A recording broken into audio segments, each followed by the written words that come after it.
बोल पुरुषोत्तम भगवान ने की। श्री पुरुषोत्तम मास महात्म 25वां अध्याय। श्री वाल्मीकि जी द्वारध्वज को उनके जन्म की कथा सुना रहे हैं। द्वारध्वज ने हाथ जोड़ के बोला कि हे ऋषिवर, आप श्री पुरुषोत्तम मास के महात्म का उद्यापन की विधि बतलाई। तब श्री वाल्मीकि जी बोले कि पुत्र, पुरुषोत्तम मास महात्म के अंतिम समय के अंदर भगवान श्री नारायण से प्रार्थना करें, मां लक्ष्मी से प्रार्थना करें, भगवान श्री कृष्ण श्री राधा रानी से प्रार्थना करें और प्रभात काल जलाशय में स्नान करने के पश्चात सद्र भद्र मंडल की स्थापना करें। उस मंडल के चारों तरफ 4 कलशों को स्थापित करें। उसमें श्रीफल, आम्रवल्लभ, गंगा जल भरकर और पीत वस्त्र लपेटकर 4 देवताओं का ध्यान करें। वासुदेव, शक्रषण, प्रद्युम्न, अनिरुद्ध, इन 4 देवताओं को स्थापित करें। सर भद्रमंडल के बीच में भगवान श्री पुरुषोत्तम और श्री राधा रानी को स्थापित करें। उसके बाद ब्राह्मण आचार्य को बुलाकर षडक्ष मात्र से भगवान का पूजन कराए, भगवान को पंचामृत से स्नान कराए, शुद्ध जल से स्नान कराए, धूप, दीप, नवेद, अक्ष, पुष्प, ऋतुफल, लौंगा, इला, स्नान और सर्व औषधि भगवान को अर्पित करके हाथ जोड़ के प्रार्थना करें कि नारायण, आज उद्यापन के निमित्त सर्व वस्तु आपको प्रदान कर रहे हैं। भगवान के आगे दीपदान करें। उसके पश्चात भगवान के निमित्त, ब्राह्मण के निमित्त गौ माता का दान का संकल्प ले कि आज हम गौ का दान कर रहे हैं। सोने की, सिर की निमित्त करके, पांव की चांदी की निमित्त करके और तांबे की निमित्त करके जैसा भी भाव बने, ऐसे गौ माता को वस्त्र आदि, सोना चांदी आदि आभूषण से अलंकृत करके हाथ में जल लेकर दान करें। हे धेनु, हे गौ माता, तुम पूर्वजों का उद्धार करने वाली हो, तुम पृथ्वी का उद्धार करने वाली हो, तुम मनुष्य को भवसागर से तार करने वाली हो, तुम संसार का सुख प्रदान करने वाली हो। हे गौ माता, 33 कोटि देवता आपके शरीर में निवास करते हैं। हे भगवती, हे गौ मां, हम आपका दान कर रहे हैं, हमें भवसागर से पार करना। इस प्रकार गौ माता का दान ब्राह्मण को करें। उसके बाद श्रीमद् भागवत कथा, जिनके ज्ञान से भक्ति और मुक्ति की प्राप्ति होती है, उस श्रीमद् भागवत कथा को एक सिंहासन पर स्थापित करके, वस्त्र से अलंकृत करके, चंदन आदि से, स्वर्ण आदि से, रत्नों से स्थापित करके भगवान से प्रार्थना करें कि भगवान, आज हम श्री पुरुषोत्तम मास के अंदर श्रीमद् भागवत कथा का रसपान के द्वारा ब्राह्मण को दान कर रहे हैं। ये श्रीमद् भागवत कथा हमारे लिए, हमारे परिवार के लिए, हमारे पितरों के लिए आनंदमय और सुखमय हो। सुख का प्रदान करें, पितरों की तृप्ति करें और जन्मांतर के पाप समूह नष्ट हो जाए। श्रीमद् भागवत कथा का दान सर्वस्व दान के बराबर है।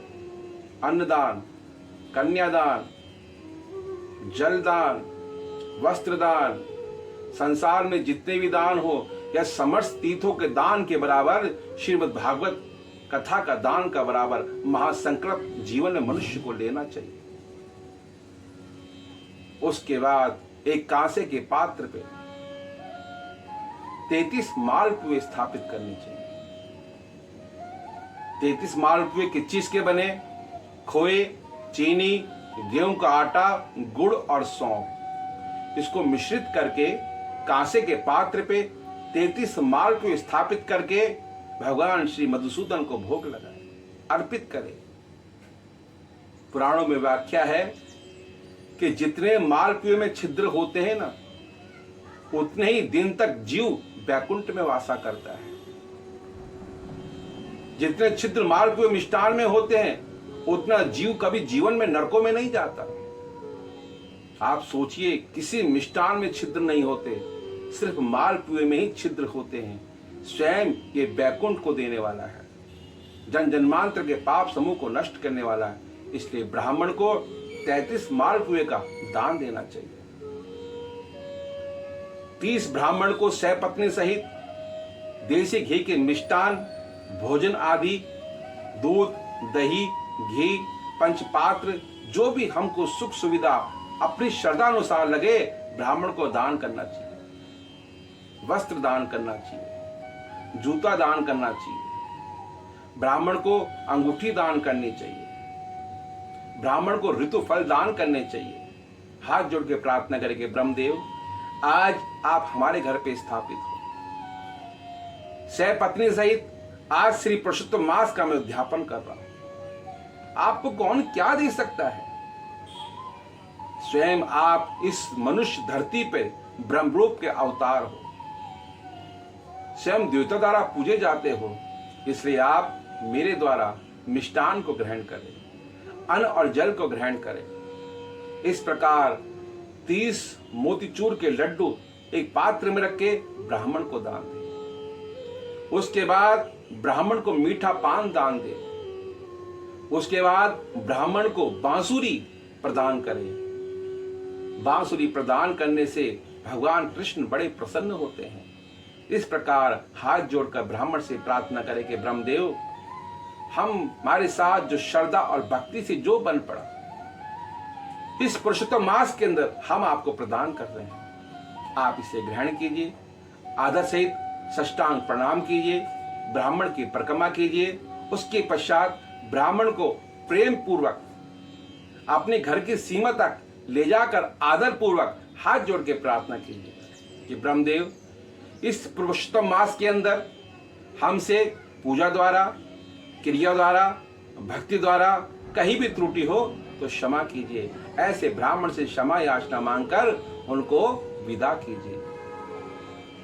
उसके बाद रात्रि के समय भगवान श्री कृष्ण और राधा रानी के सामने जागरण करें। कहते हैं कि जब हम लोग पुरुषोत्तम मास के अंदर रात्रि को जागरण करते हैं, तभी महात्म का फल की प्राप्ति होती है। रात्रि को जागरण करने से भगवान नारायण बड़े प्रसन्न होते हैं। फिर रात्रि जागरण करने के बाद भगवान के आगे क्षमा याचना करें। फिर भगवान को फल आदि का भोग लगाए। फल आदि का भोग लगाने के बाद फिर भगवान का हाथ जोड़ के प्रार्थना करें कि भगवान, मैंने इस महात्म के अंदर पूजा द्वारा, क्रिया द्वारा, मंत्र द्वारा या किसी वस्तु द्वारा भी भगवान कोई त्रुटि हो तो अपना बालक समझ के क्षमा करना। हे नाथ, हम अज्ञानी हैं। जय गोविंद, जिस भाव और भक्ति भावना से हमने आपको दिया उसको आप ग्रहण कीजिएगा। ऐसी क्षमा याचना करके फिर भगवान श्री कृष्ण, श्री राधा रानी का विसर्जन करना चाहिए। ये भगवान, आप अपने गोलोक धाम को पधारिए और हमको आशीष दे के जाइए कि हर 3 साल बाद फिर हम दोबारा आपकी पुरुषोत्तम मास का महत्तम करें। ये पुत्र, धन, धान, समृद्धि, सुख को देने वाला है, यश और वंश को देने वाला है, लक्ष्मी को देने वाला है। इस प्रकार भगवान से प्रार्थना करके उनका विसर्जन कीजिए। तो भक्तों, आइए, ये 25वां अध्याय श्री पुरुषोत्तम मास का उद्यापन करने से, भक्ति भावना से, समर्पण करने से संसार का सुख जीव को प्राप्त हो जाता है। वो लक्ष्मीनारायण भगवान की जय।